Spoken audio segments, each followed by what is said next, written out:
Hello student आप सब ਦਾ ਇੱਕ ਵਾਰ ਤੋਂ ਫਿਰ ਤੋਂ ਸਵਾਗਤ ਹੈ ਜੀਕੇ ਸਟੱਡੀ ਪੁਆਇੰਟ ਦੇ ਵਿੱਚ। ਮੈਂ ਤੁਹਾਡਾ ਆਪਣਾ ਰਵੀ ਸਰ ਅਬੋਹਰ ਤੋਂ ਜੀ। ਅੱਜ ਅਸੀਂ ਡਿਸਕਸ ਕਰਾਂਗੇ ਇਸ ਟੌਪਿਕ ਦੇ ਵਿੱਚ ਅਸੀਂ ਡਿਸਕਸ ਕਰਾਂਗੇ ਜੋ ਮੈਂ ਟੌਪਿਕ ਡਿਸਕਸ ਕਰਨ ਜਾ ਰਿਹਾ ਇਹ ਤੁਹਾਡਾ ਟੌਪਿਕ ਜੋ ਹੈ ਇਹ ਤੁਹਾਡੇ ਕੌਂਸਟੇਬਲ ਪੰਜਾਬ ਦੇ ਜਿਹੜੇ ਪੇਪਰ ਹੋਣ ਵਾਲੇ ਨੇ ਇਸ ਦੇ ਵਿੱਚ ਯੂਨਾਈਟਿਡ ਨੇਸ਼ਨ ਦਾ ਟੌਪਿਕ ਬਹੁਤ ਜ਼ਿਆਦਾ ਇੰਪੋਰਟੈਂਟ ਹੈ। ਇਹਦੇ ਵਿੱਚ ਤੁਹਾਡੇ 2-3 ਕੁਐਸਚਨ ਜ਼ਰੂਰ ਆਉਂਦੇ ਨੇ ਤੇ ਆਪਾਂ ਯੂਨਾਈਟਿਡ ਨੇਸ਼ਨ ਦੇ ਵਿੱਚ ਪੜ੍ਹਨਾ ਕੀ ਹੈ। ਇੱਕ ਤਾਂ ਸਭ ਤੋਂ ਪਹਿਲਾਂ ਮੈਂ ਇਹਦੀ ਤੁਹਾਨੂੰ ਸਟੋਰੀ ਸਮਝਾਉਂਗਾ ਵੀ ਇਹ ਬਣਿਆ ਕਿਉਂਕਿ ਹਰ ਚੀਜ਼ ਦਾ ਇੱਕ ਰੀਜ਼ਨ ਹੁੰਦਾ ਬਣਨ ਦਾ। ਤੇ ਦੂਜਾ ਨੰਬਰ ਹੁੰਦਾ ਵੀ ਇਹਦੇ ਵਿੱਚ ਆਪਾਂ ਪੜ੍ਹਨਾ ਕੀ ਹੈ, ਇਹਦਾ ਹੈੱਡਕੁਆਟਰ, ਉਸ ਸੰਸਥਾ ਦਾ ਹੈੱਡਕੁਆਟਰ, ਉਸ ਦੇ ਪ੍ਰੈਜ਼ੀਡੈਂਟ ਜਾਂ ਉਸ ਦੇ ਨਾਲ ਕੋਈ ਡੇ ਰਿਲੇਟਡ ਹੈਗਾ ਉਹ ਪੜ੍ਹ ਲੈਣਾ। ਠੀਕ ਹੈ ਜੀ। ਕਿਹੜੇ ਕਿਹੜੇ ਦੇਸ਼ ਇਹਦੇ ਵਿੱਚ ਹੈਗੇ ਸੀਗੇ ਉਸ ਦੇ ਬਾਰੇ, ਫਾਊਂਡਿੰਗ ਮੈਂਬਰ, ਠੀਕ ਹੈ ਜੀ। ਬਾਅਦ ਦੇ ਵਿੱਚ ਕਿਹੜਾ ਦੇਸ਼ ਇਹਦੇ ਵਿੱਚ ਜੁੜਿਆ ਸੀਗਾ ਉਸ ਦੇ ਬਾਰੇ, ਇਹ ਸਾਰਾ ਆਪਾਂ ਡਿਟੇਲ ਦੇ ਵਿੱਚ ਇੱਥੇ ਡਿਸਕਸ ਕਰਾਂਗੇ। ਠੀਕ ਹੈ ਜੀ। ਤੇ ਆਓ ਜੀ ਆਪਾਂ ਵੀਡੀਓ ਨੂੰ ਸਟਾਰਟ ਕਰੀਏ। ਵੀਡੀਓ ਨੂੰ ਸਟਾਰਟ ਕਰਨ ਤੋਂ ਪਹਿਲਾਂ ਜੇ ਵੀ ਸਟੂਡੈਂਟ ਨੇ ਸਾਡੇ ਚੈਨਲ ਨੂੰ ਸਬਸਕ੍ਰਾਈਬ ਨਹੀਂ ਕੀਤਾ ਪਲੀਜ਼ ਸਬਸਕ੍ਰਾਈਬ ਜ਼ਰੂਰ ਕਰ ਲਓ, ਸ਼ੇਅਰ ਜ਼ਰੂਰ ਕਰ ਦਿਆ ਜੇ ਆਪਣੇ ਫਰੈਂਡਸ ਦੇ ਨਾਲ ਤਾਂ ਕਿ ਇਹ ਵੀਡੀਓ ਹੋਰਾਂ ਤੱਕ ਵੀ ਪਹੁੰਚ ਸਕੇ। ਤੇ ਕੌਂਸਟੇਬਲ ਦੇ ਵਿੱਚ ਜੋ ਕਿ ਬਹੁਤ ਆਸਾਨ ਪੇਪਰ ਆਉਣਾ ਹੈ ਉਸ ਦੇ ਵਿੱਚ ਤੁਹਾਨੂੰ ਇਸ ਤੋਂ 2 ਕੁਐਸਚਨ ਜ਼ਰੂਰ ਵੇਖਣ ਨੂੰ ਮਿਲਣਗੇ ਕਿਉਂਕਿ 2-2 ਕੁਐਸਚਨ ਜੋ ਕਰਕੇ ਜੋੜੋਗੇ ਨਾ ਤਾਂ ਤੁਹਾਡੇ ਪੂਰੇ 60 ਦੇ ਨੇੜੇ ਨੰਬਰ ਜਾਣੇ ਆ 100 ਦੇ ਵਿੱਚੋਂ। ਤੇ ਆਈ ਹੋਪ ਕਿ ਤੁਸੀਂ ਅੱਜ ਤੋਂ ਸਟਾਰਟ ਕਰੋਗੇ ਤਾਂ ਤੁਹਾਡੇ 2 ਨੰਬਰ ਇਸ ਦੇ ਵਿੱਚ ਆਉਣੇ ਆ। ਪੰਜਾਬ ਦਾ ਜਿਹੜਾ ਮਰਜ਼ੀ ਪੇਪਰ ਦੇ ਲਿਆ ਜੇ ਯੂਨਾਈਟਿਡ ਨੇਸ਼ਨ ਦਾ ਟੌਪਿਕ ਦੇ ਵਿੱਚੋਂ ਕੁਐਸਚਨ ਤੁਹਾਨੂੰ ਜ਼ਰੂਰ ਵੇਖਣ ਨੂੰ ਮਿਲੇਗਾ। ਇਸ ਦੀ ਕੋਈ ਨਾ ਕੋਈ ਸੰਸਥਾ ਪੁੱਛ ਲੈਣਗੇ ਕਿਉਂਕਿ 17 ਸੰਸਥਾਵਾਂ ਇਹਦੇ ਅੰਡਰ ਆਉਂਦੀਆਂ ਨੇ। ਠੀਕ ਹੈ ਜੀ। ਤੇ ਯੂਨਾਈਟਿਡ ਨੇਸ਼ਨ ਨੂੰ ਵੀ ਆਪਾਂ ਸਮਝ ਲੈਂਦੇ ਹਾਂ। ਤੇ ਚਲੋ ਜੀ ਆਓ ਜੀ ਅਸੀਂ ਇਸ ਵੀਡੀਓ ਨੂੰ ਸਟਾਰਟ ਕਰੀਏ। ਸਭ ਤੋਂ ਪਹਿਲਾਂ ਜੀ ਆਪਾਂ ਸਮਝਦੇ ਹਾਂ ਕਿ ਯੂਨਾਈਟਿਡ ਨੇਸ਼ਨ ਬਣਿਆ ਕਿਉਂ ਸੀਗਾ। ਇਹਨੂੰ ਸਮਝਣ ਤੋਂ ਪਹਿਲਾਂ ਤੁਸੀਂ ਸਮਝਣਾ ਕਿ ਵਰਲਡ ਵਾਰ 1 ਕਦੋਂ ਹੋਈ ਸੀ। 2 ਪੂਰੀ ਧਰਤੀ ਦੇ ਵਿੱਚ ਸਭ ਤੋਂ 2 ਵੱਡੀਆਂ ਵਰਲਡ ਵਾਰ ਹੋਈਆਂ ਨੇ, ਵਿਸ਼ਵ ਯੁੱਧ ਹੋਏ ਨੇ। ਪਹਿਲਾ ਜਿਹੜਾ ਵਿਸ਼ਵ ਯੁੱਧ ਹੋਇਆ ਸੀਗਾ ਇਹ 1914 ਦੇ ਵਿੱਚ ਤੋਂ ਲੈ ਕੇ 1918 ਦੇ ਵਿੱਚ ਹੋਇਆ ਸੀਗਾ। ਠੀਕ ਹੈ ਜੀ, ਇਹ ਯਾਦ ਰੱਖਣਾ ਤੁਸੀਂ। ਤੇ ਸੈਕਿੰਡ ਵਾਲਾ ਜਿਹੜਾ ਹੋਇਆ ਸੀਗਾ ਇਹ 1939 ਤੋਂ ਲੈ ਕੇ 1945 ਤੱਕ। ਠੀਕ ਹੈ। ਹੁਣ ਇਹ 2 ਜਿਹੜੀ ਲੜਾਈਆਂ ਜਦੋਂ ਪੂਰੇ ਵਰਲਡ ਨੇ ਵੇਖੀਆਂ, ਪੂਰੇ ਵਰਲਡ ਨੇ ਇਹ 2 ਲੜਾਈਆਂ ਜਦੋਂ ਵੇਖੀਆਂ ਸੀ ਉਸ ਤੋਂ ਬਾਅਦ ਕੀ ਹੋਇਆ ਕਿ ਇੰਨੀ ਭਿਆਨਕ ਜਿਹੜੀ ਦੁਰਦਸ਼ਾ ਜਿਹੜੀ ਹੋਈ ਸੀ ਪੂਰੇ ਦੇਸ਼ਾਂ ਦੀ ਕਿ ਤਾਂ ਕਰਕੇ ਇਹ ਥਰਡ ਵਰਲਡ ਵਾਰ ਨਾ ਹੋਵੇ ਇਸ ਨੂੰ ਰੋਕਣ ਵਾਸਤੇ ਇੱਕ ਸੰਸਥਾ ਦੀ ਜ਼ਰੂਰਤ ਸੀਗੀ ਕਿ ਜਿਹੜੇ ਕਿ ਦੇਸ਼ਾਂ ਨੂੰ ਕੀ ਕਰੇ, ਸਮਝਾਵੇ, ਉਹਨਾਂ ਦੇ ਉੱਪਰ ਇੰਟਰਨੈਸ਼ਨਲ ਲੈਵਲ 'ਤੇ ਪ੍ਰੈਸ਼ਰ ਬਣਾਵੇ ਤਾਂ ਕਿ ਇਹ ਆਪਸ ਦੇ ਵਿੱਚ ਇੱਦਾਂ ਨਾ ਲੜਨ। ਤਾਂ ਉਹਦੇ ਪਿੱਛੇ ਇਹ ਜਿਹੜੀ ਸੰਸਥਾ ਹੈ ਬਣਾਈ ਗਈ ਸੀ। ਇਸ ਨੂੰ ਬਣਾਉਣ ਤੋਂ ਪਹਿਲਾਂ ਇਹਦਾ ਜਿਹੜਾ ਕੰਮ ਹੈ ਇਹ ਬੜੀ ਵਾਰੀ ਸਟਾਰਟ ਹੋ ਚੁੱਕਿਆ ਹੈ। ਦੇਖੋ ਜੀ ਮੈਂ ਹੁਣ ਤੁਹਾਨੂੰ ਇੱਥੋਂ ਦੁਬਾਰਾ ਸਮਝਾ ਰਿਹਾ ਯੂਨਾਈਟਿਡ ਨੇਸ਼ਨ। ਇਹਦਾ ਨੋਟਸ ਤੁਸੀਂ ਨਾਲ ਬਣਾਉਂਦੇ ਚੱਲਣਾ ਤਾਂ ਕਿ ਫਿਰ ਤੁਹਾਨੂੰ ਇਹ ਜਿਹੜੀ ਵੀਡੀਓ ਹੈ ਤਾਂ ਕਿ ਤੁਸੀਂ ਜਦੋਂ ਨੋਟਸ ਬਣਾਓਗੇ ਉਸ ਤੋਂ ਪੜ੍ਹਨਾ ਤੁਹਾਨੂੰ ਫਿਰ ਆਸਾਨ ਹੋਵੇਗਾ। ਠੀਕ ਹੈ ਜੀ। ਤੇ ਜਿਹਨੂੰ ਆਪਾਂ ਸੰਯੁਕਤ ਰਾਸ਼ਟਰ ਕਹਿ ਦਿੰਦੇ ਹਾਂ, ਹਿੰਦੀ ਦੀ ਬੁੱਕ ਦੇ ਵਿੱਚ ਸੰਯੁਕਤ ਰਾਸ਼ਟਰ ਤੋਂ ਨਾਮ ਤੋਂ ਟੌਪਿਕ ਲਿਖਿਆ ਹੋਵੇਗਾ, ਇਹ ਤੁਸੀਂ ਯਾਦ ਰੱਖਣਾ। ਸੰਯੁਕਤ ਰਾਸ਼ਟਰ ਪੰਜਾਬੀ ਦੇ ਵਿੱਚ ਇਹ ਸੇਮ ਹੀ ਹੋਵੇਗਾ। ਠੀਕ ਹੈ ਜੀ। ਤੇ ਵਰਲਡ ਵਾਰ ਜਦੋਂ 1 ਹੋਇਆ ਸੀ ਨਾ ਤਾਂ ਉਸ ਟਾਈਮ ਦੇ ਵਿੱਚ ਕੀ ਹੋਇਆ ਸੀਗਾ, ਜਰਮਨੀ ਦੇ ਉੱਪਰ ਨਾ, ਕਿਉਂਕਿ ਜਰਮਨੀ ਨੇ ਕਾਫੀ ਪੰਗੇ ਲਏ ਸੀ ਸਾਰੇ ਦੇਸ਼ਾਂ ਦੇ ਨਾਲ, ਤੇ ਜਰਮਨੀ ਨੂੰ ਹੀ ਕੀ ਕਰਤਾ ਸੀਗਾ ਬੈਕ ਐਂਡ ਦੇ ਉੱਪਰ ਲੈ ਕੇ ਗਏ ਸੀ। ਮਤਲਬ ਇਹਨੂੰ ਬਹੁਤ ਜ਼ਿਆਦਾ ਛੋਟੇ ਟੁਕੜਿਆਂ ਦੇ ਵਿੱਚ ਤੋੜ ਦਿੱਤਾ ਗਿਆ ਸੀਗਾ, ਜਿਸ ਦਾ ਰੀਜ਼ਨ ਕੀ ਹੋਇਆ ਸੀਗਾ ਤਾਂ ਉਸ ਟਾਈਮ ਦੇ ਵਿੱਚ ਪੂਰੇ ਦੇਸ਼ ਜਦੋਂ ਸਾਹਮਣੇ ਨਿਕਲ ਕੇ ਆਏ ਤਾਂ ਉਹਨਾਂ ਨੇ ਕਿਹਾ ਕਿ ਸੈਕਿੰਡ ਵਰਲਡ ਵਾਰ ਨਾ ਹੋਵੇ, ਇਸ ਨੂੰ ਰੋਕਣ ਵਾਸਤੇ ਇੱਕ ਸੰਸਥਾ ਬਣਾਈ ਜਾਵੇ। ਤਾਂ ਇਹ ਜਿਹੜੀ ਸੰਸਥਾ ਦਾ ਬਣਾਉਣ ਦਾ ਜਿਹੜਾ ਕੰਮ ਸੀਗਾ ਇਹ ਕਿੰਨੇ ਸਟਾਰਟ ਕੀਤਾ ਸੀ, ਕਿੰਨੇ ਕਿਹਾ ਸੀਗਾ, ਡਰੂ ਵਿਲਸਨ। ਇਹ ਯਾਦ ਰੱਖਣਾ, ਇਹ ਪਰਸਨ ਦਾ ਨਾਮ ਡਰੂ ਵਿਲਸਨ। ਇਹਨੇ ਕੀ ਇੱਕ ਸੰਸਥਾ ਦਾ ਨਾਮ ਸੁਝਾਅ ਦਿੱਤਾ, ਇੱਕ ਐਡਵਾਈਸ ਦਿੱਤੀ ਕਿ ਸੰਸਥਾ ਬਣਾਓ। ਇਹ ਕੌਣ ਸੀਗੇ? ਇਹ ਅਮਰੀਕਾ ਦੇ ਪ੍ਰੈਜ਼ੀਡੈਂਟ ਸੀਗੇ ਉਸ ਟਾਈਮ ਦੇ ਵਿੱਚ 1920 ਦੇ ਨੇੜੇ ਜਦੋਂ ਪਹਿਲੀ ਵਰਲਡ ਵਾਰ ਹੋ ਰਹੀ ਸੀ ਤਾਂ ਉਸ ਟਾਈਮ ਦੇ ਵਿੱਚ ਇਹ ਅਮਰੀਕਾ ਦੇ ਪ੍ਰੈਜ਼ੀਡੈਂਟ ਸੀਗੇ। ਤਾਂ 1920 ਦੇ ਵਿੱਚ ਇੱਕ ਸੰਸਥਾ ਬਣੀ ਸੀ ਇਹਨਾਂ ਦੇ ਪ੍ਰਯਾਸ ਤੋਂ। ਤਾਂ ਉਸ ਸੰਸਥਾ ਦਾ ਨਾਮ ਸੀਗਾ ਜੀ ਲੀਗ ਆਫ ਨੇਸ਼ਨ। ਤਾਂ ਮਤਲਬ ਯਾਦ ਰੱਖਣਾ ਕਿ ਯੂਨਾਈਟਿਡ ਨੇਸ਼ਨ ਦਾ ਪਹਿਲਾ ਜਿਹੜਾ ਨਾਮ ਹੈ ਉਹ ਕੀ ਸੀਗਾ, ਲੀਗ ਆਫ ਨੇਸ਼ਨ। ਠੀਕ ਹੈ। ਇਹ ਕੁਐਸਚਨ ਤੁਹਾਨੂੰ ਅੱਜ ਕੀ ਨਾਮ ਹੈ, ਯੂਨਾਈਟਿਡ ਨੇਸ਼ਨ। ਠੀਕ ਹੈ। ਇਹ ਵੀ ਅਮਰੀਕਾ ਨੇ ਨਾਮ ਦਿੱਤਾ ਸੀ, ਇਹ ਵੀ ਅਮਰੀਕਾ ਨੇ ਦਿੱਤਾ ਸੀ, ਇਹ ਤੁਸੀਂ ਦੋਨੇ ਧਿਆਨ ਰੱਖਣੇ ਨੇ। ਠੀਕ ਹੈ ਜੀ। ਉਸ ਤੋਂ ਬਾਅਦ ਆਪਾਂ ਗੱਲ ਕਰਦੇ ਹਾਂ ਇਹ ਸੰਸਥਾ ਦਾ ਕੀ ਸੀਗਾ ਜੀ। ਇਹ ਸੰਸਥਾ ਫੇਲ ਹੋ ਗਈ ਕਿਉਂਕਿ ਰੀਜ਼ਨ ਕੀ ਸੀਗਾ, ਰੀਜ਼ਨ ਸੀਗਾ ਕਿ ਹਿਟਲਰ ਇਹ ਜਰਮਨੀ ਦੇ ਵਿੱਚ ਪੈਦਾ ਹੋਇਆ। ਠੀਕ ਹੈ। ਇੱਕ ਹੋਰ ਲੀਡਰ ਸੀਗਾ ਮੁਸੋਲੀਨੀ। ਮੁਸੋਲੀਨੀ ਪੈਦਾ ਹੋਇਆ ਇਟਲੀ ਦੇ ਵਿੱਚ। ਇਹਨਾਂ ਦੋਨਾਂ ਲੀਡਰਾਂ ਨੇ ਕੀ ਕੀਤਾ ਜੀ, ਜੁੜ ਕੇ ਆਪਸ ਦੇ ਵਿੱਚ ਨਾਜ਼ੀ ਪਾਰਟੀ ਬਣਾਈ ਆਪਣੇ ਆਪਣੇ ਦੇਸ਼ਾਂ ਦੇ ਵਿੱਚ, ਤੇ ਕੀ ਕੀਤਾ ਜੀ, ਜਿਊਸ ਦੇ ਉੱਪਰ ਅਤਿਆਚਾਰ ਕਰਨੇ ਸਟਾਰਟ ਕਰਤੇ ਤੇ ਦੂਜੇ ਦੇਸ਼ਾਂ ਨੂੰ ਦੇ ਨਾਲ ਲੜਾਈ ਲੈ ਲਈ। ਤੇ ਕਿਹੜੇ ਕਿਹੜੇ, ਤੇ ਇੱਕ ਯਾਦ ਰੱਖਿਆ ਜੀ, ਜਿਨ੍ਹਾਂ ਇਹਨਾਂ ਦੋਨਾਂ ਕਰਕੇ ਕੀ ਹੋ ਗਿਆ, ਸੈਕਿੰਡ ਵਰਲਡ ਵਾਰ ਹੋ ਗਿਆ। ਸੈਕਿੰਡ ਵਰਲਡ ਵਾਰ ਹੋਣ ਦਾ ਰੀਜ਼ਨ ਇਹ ਹੋਇਆ, ਸੈਕਿੰਡ ਵਰਲਡ ਵਾਰ ਜਿਹੜਾ ਹੋਣ ਦਾ ਰੀਜ਼ਨ ਇਹ ਹੋਇਆ ਕਿ ਸੈਕਿੰਡ ਵਰਲਡ ਵਾਰ 1939 ਤੋਂ ਸਟਾਰਟ ਹੋਇਆ, 1945 ਦੇ ਵਿੱਚ ਖਤਮ ਹੋਇਆ। ਠੀਕ ਹੈ ਜੀ। ਹੁਣ ਖਤਮ ਕਿਵੇਂ ਹੋਣਾ ਸੀ, ਕਿਉਂਕਿ ਇਹਨਾਂ ਤਿੰਨਾਂ ਦੇਸ਼ਾਂ ਦੇ ਨਾਲ ਜਰਮਨੀ, ਇਟਲੀ ਤੇ ਜਾਪਾਨ, ਇਹ ਤਿੰਨੋਂ ਦੇਸ਼ ਇੱਕ ਪਾਸੇ ਸੀਗੇ ਤੇ ਇਹ ਸਾਰੇ ਦੇਸ਼ ਇੱਕ ਪਾਸੇ ਸੀਗੇ। ਠੀਕ ਹੈ ਜੀ। ਤਾਂ ਦੋ ਹਿੱਸਿਆਂ 'ਚ ਪੂਰਾ ਵਰਲਡ ਵੰਡਿਆ ਗਿਆ ਸੀਗਾ ਤੇ ਜਾਪਾਨ ਨੇ ਕੀ ਕੀਤਾ ਸੀ, ਅਮਰੀਕਾ ਦੇ ਪਰਲ ਹਾਰਬਰ ਦੇ ਉੱਪਰ ਅਟੈਕ ਕਰਤਾ, ਪੰਗਾ ਲੈ ਲਿਆ, ਪਰਲ ਹਾਰਬਰ ਦੇ ਉੱਪਰ ਬੰਬ ਸੁੱਟ ਗਏ। ਤਾਂ ਫਿਰ ਅਮਰੀਕਾ ਜਦੋਂ ਲੜਾਈ ਦੇ ਵਿੱਚ ਆਇਆ ਤਾਂ ਅਮਰੀਕਾ ਨੇ ਕੀ ਕੀਤਾ, 2 ਨਿਊਕਲੀਅਰ ਬੰਬ ਸੁੱਟੇ ਸੀਗੇ ਜਾਪਾਨ ਦੇ ਉੱਪਰ। ਠੀਕ ਹੈ ਜੀ, ਸੌਰੀ, ਜਾਪਾਨ ਦੇ ਉੱਪਰ 2 ਬੰਬ ਸੁੱਟੇ ਸੀ। ਉਹਦੇ ਕੁਐਸਚਨ ਜਿਹੜੇ ਨੇ ਅੱਜ ਤੱਕ ਪੇਪਰਾਂ ਦੇ ਵਿੱਚ ਇੰਨੀ ਵਾਰੀ ਕਿ ਆ ਚੁੱਕੇ ਨੇ। ਪਹਿਲੇ ਮੈਂ ਦੱਸੂਗਾ ਕਿ ਇਹ ਜਿਹੜੇ 2 ਬੰਬ ਸੁੱਟੇ ਸੀ ਇਹਨਾਂ ਦੇ ਨਾਮ ਕੀ ਸੀਗੇ। ਇੱਕ ਦਾ ਨਾਮ ਸੀਗਾ ਜੀ ਫੈਟ ਬॉय, ਠੀਕ ਹੈ, ਇੱਕ ਦਾ ਨਾਮ ਸੀ ਫੈਟ ਬॉय, ਇੱਕ ਦਾ ਨਾਮ ਸੀ ਲਿਟਲ ਬॉय, ਇੱਕ ਦਾ ਨਾਮ ਸੀ ਲਿਟਲ ਬॉय। ਠੀਕ ਹੈ ਜੀ। ਜਿਹੜਾ ਇਹ ਦੋਨੇ ਬੰਬ ਜਿਹੜੇ 1945 ਦੇ ਵਿੱਚ ਸੁੱਟੇ ਗਏ ਸੀ ਜਾਪਾਨ ਦੇ 2 ਸ਼ਹਿਰ ਸੀਗੇ। ਇਹ 2 ਸ਼ਹਿਰ ਕਿਹੜੇ ਕਿਹੜੇ ਸੀਗੇ, ਨਾਗਾਸਾਕੀ ਤੇ ਹੀਰੋਸ਼ੀਮਾ। ਹੀਰੋਸ਼ੀਮਾ ਇਹ ਤੁਸੀਂ ਯਾਦ ਰੱਖਣਾ ਹੈ, ਹੀਰੋਸ਼ੀਮਾ। ਠੀਕ ਹੈ ਜੀ, ਇਹ ਤੁਸੀਂ ਯਾਦ ਰੱਖਣਾ ਹੈ, ਹੀਰੋਸ਼ੀਮਾ ਤੇ ਨਾਗਾਸਾਕੀ। ਇਹ ਕਦੋਂ ਸੁੱਟੇ ਗਏ ਸੀ, ਇਹ ਵੀ ਤੁਹਾਨੂੰ ਮੈਂ ਤਰੀਕ ਵੀ ਦੱਸ ਦੇਣਾ, ਤਰੀਕ ਵੀ ਆ ਜਾਂਦੀ ਹੈ। ਪਹਿਲਾ ਬੰਬ ਸੁੱਟਿਆ ਗਿਆ ਸੀਗਾ 6 ਅਗਸਤ, ਪਹਿਲਾ ਜਿਹੜਾ ਬੰਬ ਸੁੱਟਿਆ ਸੀਗਾ 6 ਅਗਸਤ 1945 ਦੇ ਵਿੱਚ ਨਾਗਾਸਾਕੀ ਦੇ ਉੱਪਰ। ਫਿਰ 3 ਦਿਨਾਂ ਬਾਅਦ ਇੱਕ ਹੋਰ ਬੰਬ ਸੁੱਟਿਆ ਸੀਗਾ 1945 ਦੇ ਵਿੱਚ ਹੀ ਹੀਰੋਸ਼ੀਮਾ ਦੇ ਉੱਪਰ। ਠੀਕ ਹੈ। ਇਸ ਬੰਬ ਦੇ ਕਾਰਨ, ਇਸ ਦੀ ਇੰਨੀ ਤਬਾਹੀ ਦੇ ਕਾਰਨ ਕੀ ਹੋਇਆ, ਇੰਨੇ ਲੋਕ ਬਰਬਾਦ ਹੋ ਗਏ, ਜਿਸ ਦੇ ਕਾਰਨ ਕੀ ਹੋਇਆ, ਅੱਗੇ ਚੱਲ ਕੇ ਫਿਰ ਕਈ ਦੇਸ਼ਾਂ ਨੇ ਇਸ ਤਰ੍ਹਾਂ ਦਾ, ਹੋਰ ਵੀ ਦੇਸ਼ਾਂ ਨੇ, ਜਿਵੇਂ ਨਿਊਕਲੀਅਰ ਬੰਬ ਦੇ ਬਾਰੇ ਪਹਿਲੀ ਵਾਰੀ ਪਤਾ ਲੱਗਿਆ ਤਾਂ ਉਹ ਸਾਰੇ ਦੇਸ਼ ਇੱਕਦਮ ਡਰ ਗਏ, ਤਾਂ ਕਿ ਫਿਰ ਦੁਬਾਰਾ ਅਕਲ ਆਈ ਕਿ ਇਸ ਵਾਰੀ ਜੇ ਮੰਨ ਲਓ 3rd ਵਰਲਡ ਵਾਰ ਹੋ ਗਿਆ, ਇਸ ਤਰ੍ਹਾਂ ਦੇ ਨਿਊਕਲੀਅਰ ਬੰਬ ਅਗਰ ਇੱਕ ਦੂਜੇ ਦੇ ਉੱਪਰ ਸੁੱਟਣੇ ਸਟਾਰਟ ਹੋ ਗਏ ਤਾਂ ਪੂਰੀ ਦੁਨੀਆ ਤਬਾਹ ਹੋ ਜਾਣੀ ਹੈ, ਪੂਰੀ ਦੁਨੀਆ ਤਬਾਹ ਹੋ ਜੂਗੀ। ਇਸ ਨੂੰ ਰੋਕਣ ਵਾਸਤੇ ਫਿਰ ਬਣਾਇਆ ਗਿਆ ਯੂਨਾਈਟਿਡ ਨੇਸ਼ਨ, ਕਿਉਂਕਿ ਜਿਹੜਾ ਪਹਿਲਾ ਲੀਗ ਆਫ ਨੇਸ਼ਨ ਸੀਗਾ ਉਹਦਾ ਵੀ ਕੰਮ ਕੀ ਸੀਗਾ, ਸੈਕਿੰਡ ਵਰਲਡ ਵਾਰ ਨੂੰ ਰੋਕਣਾ, ਪਰ ਉਹ ਰੋਕ ਨਹੀਂ ਪਾਇਆ ਕਿਉਂਕਿ ਉਹਦੇ ਕੋਲ ਪਾਵਰਾਂ ਵਰਲਡ ਲੈਵਲ ਦੇ ਉੱਪਰ ਘੱਟ ਸੀਗੀਆਂ, ਜਿਸ ਦੇ ਕਾਰਨ ਉਹ ਸੰਸਥਾ ਫੇਲ ਹੋ ਗਈ ਸੀ। ਫਿਰ 1939 ਦੇ ਵਿੱਚ ਇੱਕ ਪਰਸਨ ਸੀਗੇ ਜਿਹੜੇ ਕਿ ਉਹਨਾਂ ਦਾ ਨਾਮ ਲਿਖ ਲਓ, ਉਹ ਬਹੁਤ ਹੀ ਜ਼ਿਆਦਾ ਇੰਪੋਰਟੈਂਟ ਪਰਸਨ ਨੇ, ਉਹਨਾਂ ਦਾ ਨਾਮ ਹੈ ਫਰੈਂਕਲਿਨ। ਉਹ ਵੀ ਪ੍ਰੈਜ਼ੀਡੈਂਟ ਸੀਗੇ ਅਮਰੀਕਾ ਦੇ ਪ੍ਰੈਜ਼ੀਡੈਂਟ ਸੀਗੇ, ਉਹਨਾਂ ਦਾ ਨਾਮ ਸੀਗਾ ਫਰੈਂਕਲਿਨ ਡੀ ਰੂਜ਼ਵੈਲਟ।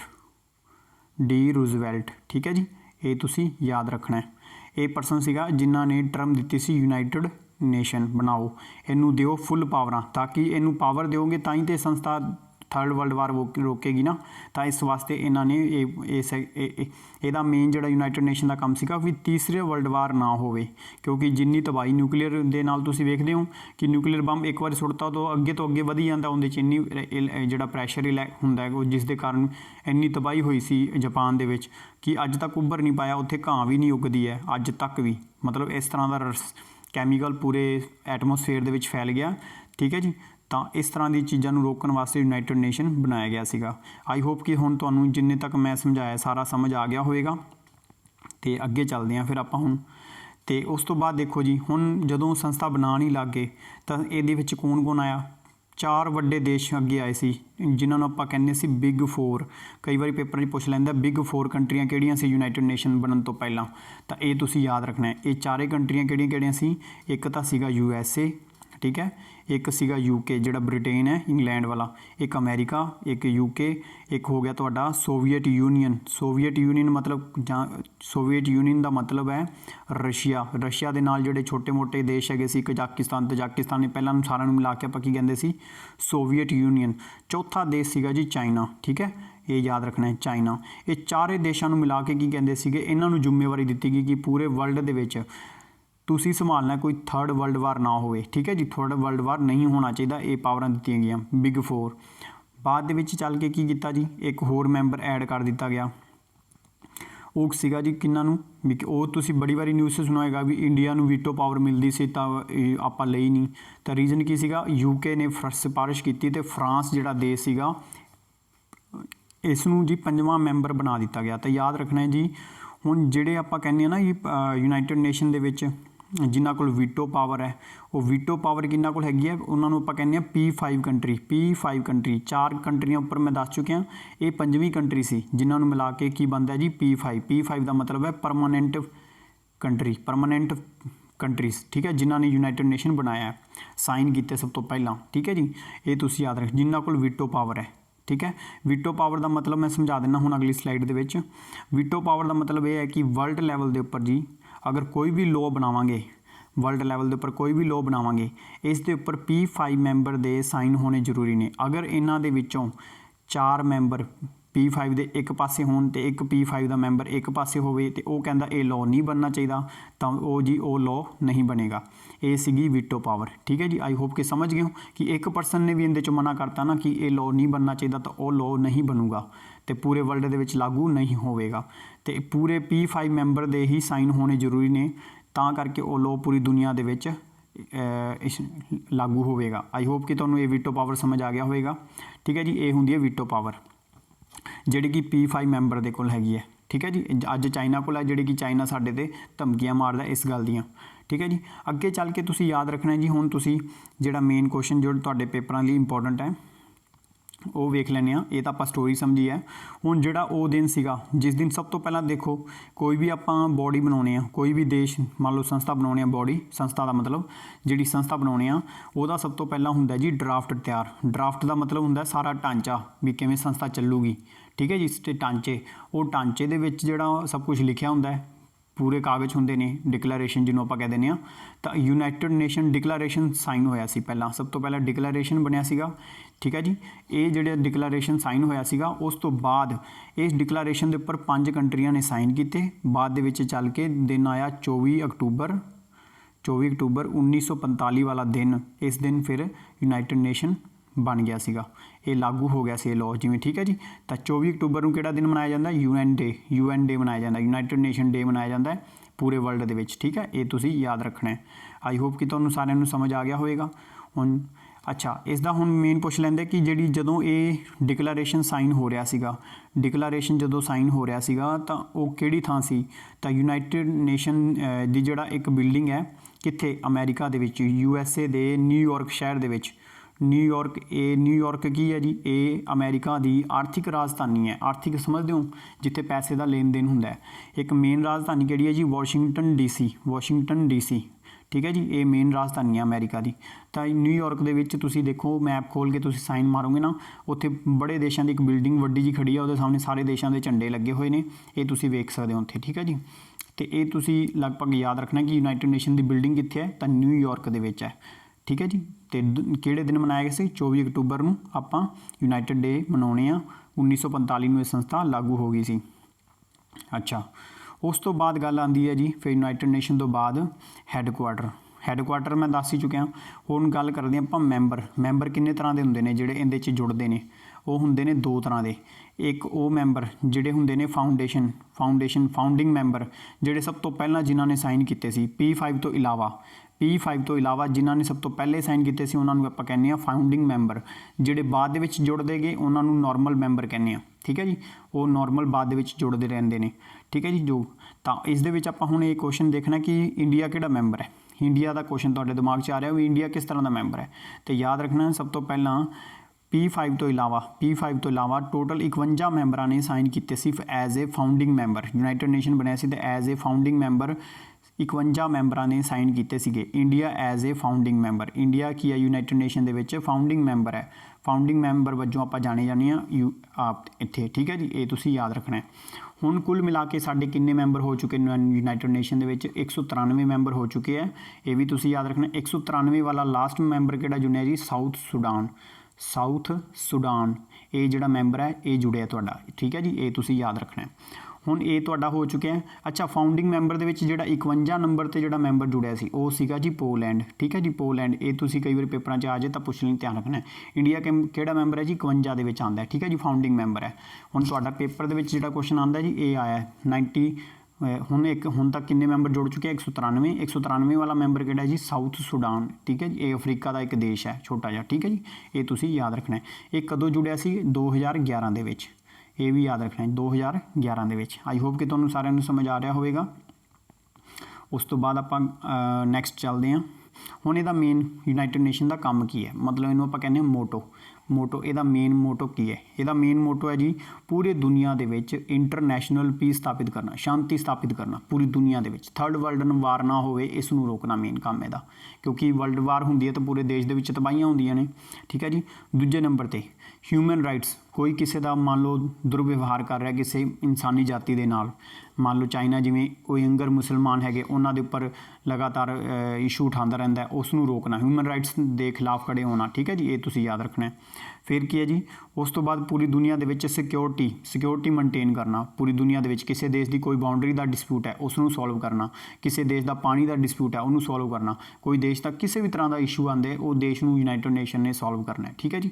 ਇਹ ਇਹਨਾਂ ਦਾ ਕੰਮ ਹੈ। ਔਰ ਦੁਨੀਆ ਦੇ ਵਿੱਚ ਪੂਰੇ ਕੀ ਇਨ ਫਿਊਚਰ ਦੇ ਵਿੱਚ ਕੋਈ ਕਨਫਲਿਕਟ ਨਾ ਹੋ ਜਾਵੇ, ਉਸ ਚੀਜ਼ ਨੂੰ ਵੀ ਰੋਕਣਾ ਹੈ, ਠੀਕ ਹੈ ਜੀ। ਕੋਈ ਇਸ਼ੂ ਬਣ ਕੇ ਕੋਈ ਦੇਸ਼ ਲੜਾਈ ਨਾ ਕਰ ਲਵੇ, ਠੀਕ ਹੈ ਜੀ। ਇਹਦੇ ਕਾਰਨ ਜਦੋਂ ਇੱਕ ਦੇਸ਼ ਤਾਂ ਹਰ ਦੇਸ਼ ਦੇ ਆਪਣੇ ਇੱਕ ਸਾਥੀ ਹੁੰਦੇ ਨੇ, ਜਿਸ ਦੇ ਕਾਰਨ ਕੀ ਹੁੰਦਾ ਜੀ, ਇਹ ਆਪਸ ਦੇ ਵਿੱਚ ਲੜ ਪੈਂਦੇ ਨੇ, ਅਤੇ ਇਸ ਚੀਜ਼ ਦੇ ਕਾਰਨ ਰੀਜ਼ਨ ਬਣ ਜਾਂਦਾ ਥਰਡ ਵਰਲਡ ਵਾਰ ਦਾ, ਠੀਕ ਹੈ ਜੀ। ਇਹ ਤੁਸੀਂ ਯਾਦ ਰੱਖਣਾ ਹੈ।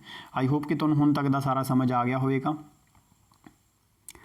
ਹਾਂਜੀ ਸਟੂਡੈਂਟ, ਹੁਣ ਆਪਾਂ ਗੱਲ ਕਰਦੇ ਹਾਂ ਨੈਕਸਟ ਇਹਦੇ ਵਿੱਚ ਕੀ ਪੁਆਇੰਟ ਨੇ ਇਹਦੇ ਜੀ। ਇੱਕ ਤਾਂ ਮੇਨ ਹੈੱਡਕੁਆਟਰ ਮੈਂ ਤੁਹਾਨੂੰ ਦੱਸਿਆ ਜੀ ਨਿਊਯਾਰਕ ਵਾਲਾ, ਉਹ ਤਾਂ ਤੁਸੀਂ ਯਾਦ ਰੱਖੋ। ਨਿਊਯਾਰਕ ਕਿੱਥੇ ਹੈ? USA ਦੇ ਵਿੱਚ ਨਿਊਯਾਰਕ, ਠੀਕ ਹੈ ਜੀ। ਨਿਊਯਾਰਕ USA ਦੇ ਵਿੱਚ ਹੈ।